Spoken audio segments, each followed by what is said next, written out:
ராணிப்பேட்டை மாவட்டம் சோளிங்கர் அடுத்த மருதாளம் பஞ்சாயத்தில் மண்வளம் காப்போம் மண்ணை மீட்போம் என்ற தலைப்பில் ஆதி பராசக்தி வேளாண்மை கல்லூரி மாணவிகள் மற்றும் அரசு ஆரம்ப பள்ளி மாணவர்கள் இணைந்து விழிப்புணர்வு ஊர்வலம் நடத்தினர்.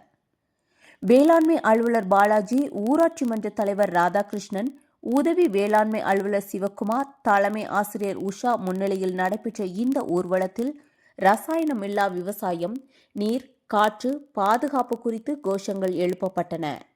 மேலும் விதை நேர்த்தி செய்து காட்டி பொதுமக்களுக்கு கத்திரி, மிளகாய், தக்காளி செடிகளும் வழங்கப்பட்டன. செய்தியாளர் செந்தில்குமார்.